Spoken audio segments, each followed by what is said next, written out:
Hello guys, मैं हूं संतोष जावरिया और आप देख रहे हैं अनुपम एजुकेशन चैनल। हमारे चैनल पर आपका हार्दिक हार्दिक स्वागत है। इस वीडियो के अंतर्गत हम आपको कक्षा 11वीं की वार्षिक परीक्षा 2020-21 के हिंदी प्रश्न पत्र का सॉल्यूशन बताने जा रहे हैं। तो चलिए बिना विलंब किए हम आपको इसके प्रश्नों का आंसर बता देते हैं। साथ ही आप लोगों से रिक्वेस्ट करते हैं कि यदि आपने अभी तक हमारे चैनल को सब्सक्राइब नहीं किया है तो सब्सक्राइब अवश्य कर ले, ताकि आगामी जो वीडियोस भी आपको टाइम टू टाइम मिलते रहे। चलिए, पहला क्वेश्चन हमारे सामने इस तरह से है, जो इसमें पूछा गया है, सही विकल्प का चयन कीजिए। मीराबाई की मूलतः भाषा कौन सी? तो राजस्थानी भाषा थी। उसके बाद भारत शब्द किस भाषा का है? तो यह संस्कृत भाषा का है। इसी के अगले क्रम में है, निम्नलिखित में लता मंगेशकर को किस उपनाम से नहीं पुकारा जाता? नहीं पुकारा जाता है, ध्यान रखना, तो गजगामिनी के नाम से नहीं पुकारा जाता है। उसके बाद में जनसंचार का सबसे लोकप्रिय प्रभावशाली माध्यम कौन सा है? तो आज के समय में देखा जाए तो मोबाइल जनसंचार का सबसे प्रभावी और लोकप्रिय माध्यम है। उसका श्रृंगार रस का स्थायी भाव है, तो श्रृंगार रस का स्थायी भाव रति होता है। तो इस तरह से हमारा ये पहला प्रश्न कंप्लीट होता है। उसके बाद अगला प्रश्न आता है रिक्त स्थान की पूर्ति से संबंधित। तो कबीर भक्ति काल की धारा के कवि थे। तो देखिए, कबीर जो है ज्ञान मार्ग शाखा के थे, और ज्ञान मार्ग शाखा आती है निर्गुण भक्ति शाखा के अंतर्गत। तो इसका राइट आंसर कौन सा है? निर्गुण भक्ति शाखा। उसके बाद में अगला आता है, बचपन में ही बड़ा बुद्धिमान था। तो कौन? मोहन बचपन में ही बड़ा बुद्धिमान था। उसके बाद में भारतीय संगीत का मुख्य वाद्य यंत्र कौन सा है? तो वो है वीणा। उसके बाद में नेक्स्ट क्वेश्चन आता है, गौतम और गांधी का देश है। हम कहते हैं ये देश गौतम और गांधी का देश है।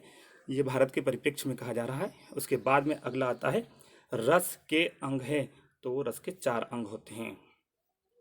अगला हमारा प्रश्न है, सत्य असत्य का चयन कीजिए। तो देखिए, कमीज न होने पर लोग अपने पैरों से अपना पेट ढक लेते हैं। तो ये क्या है? सत्य है। उसके बाद पंडित ओलपिदीन का लक्ष्मी जी पर अखंड विश्वास था। तो ये भी क्या है? सत्य है। उसके बाद में कुएं का व्यास कुएं के व्यास के बराबर होता है। तो ये असत्य है। उसके बाद डायरी हमारी सबसे अच्छी मित्र होती है। तो ये भी सत्य है। उसके बाद में यह चिन्ह अर्धविराम के लिए प्रयोग होता है। तो ये असत्य है, क्योंकि यह विस्मयबोधक चिन्ह है।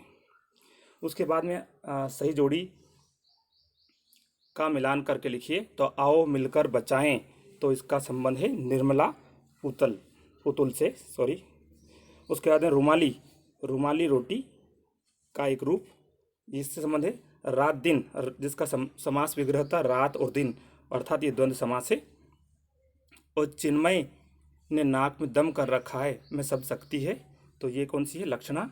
उसका वह कहाँ जा रहा है? तो ये प्रश्नवाचक वाक्य है। इस तरह से आपका चौथा प्रश्न पूरा होता है। अगले प्रश्न की ओर चलते हैं।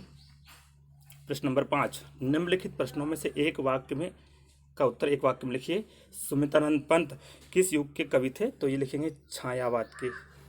किसके? छायावाद। आपको इसमें लिखना है। उसके बाद अगला क्वेश्चन आता है, स्पीति किस जिले की तहसील है? तो ये लाहौल। क्या लिखेंगे आप लोग? लाहौल। चलिए, उसके बाद में अगला क्वेश्चन आता है, जो समाज की सेवा करता है उसे क्या कहते हैं? तो समाज सेवी। क्या लिखेंगे इसका उत्तर? समाज सेवी। ये आपको लिखना है। इसके बाद अगला क्वेश्चन आता है, जिस शक्ति के द्वारा शब्द के प्रचलित अर्थ का बोध होता है उसे क्या कहते हैं? तो अभिधा। अभिधा। ये आपको ध्यान रखना है। उसके बाद अगला प्रश्न आता है, पतन पाप पाखंड जले शक्ति में कौन सा अलंकार है? यहाँ प वर्ण की बार बार आवृत्ति हुई है, और जब किसी वर्ण की बार बार आवृत्ति होती है तो उसमें अनुप्रास अलंकार होता है। तो इसका राइट आंसर कौन सा है? अनुप्रास अलंकार। इस तरह से आपने देखा है कि इस हिंदी जो विषय हैं उसके जो ऑब्जेक्ट क्वेश्चन हमने देखे हैं। इसके अलावा आप इसके जो अन्य प्रश्न इस प्रकार से हैं, ये देख सकते हैं और इनके उत्तर आप जान सकते हैं। और देखिए, यहाँ पे शब्द गुण कितने प्रकार के होते हैं? तो अमीला, अमिधा, लक्षणा, व्यंजना। इसके बाद में इस तरह के और भी क्वेश्चंस दिए गए हैं, जिनके उत्तर आप खुद, जैसे कि यहाँ पर मुहावरों और लोकोक्ति में 3 अंतर, और कुछ शब्द हैं यहाँ पर जिन्हें आप देख सकते हैं। जैसे जो कम बोलता है, मितभाषी, परिश्रम करने वाला, परिश्रमी, और उसके बाद व्यवसाय से संबंधित व्यवसायी, इस तरह से आप लिख सकते हैं। और इस तरह से इसमें जो महत्वपूर्ण प्रश्न दिए गए थे ये आप देख पा रहे हैं। और आपका पेपर किस तरह का रहा ये हमें कमेंट के द्वारा बताएं।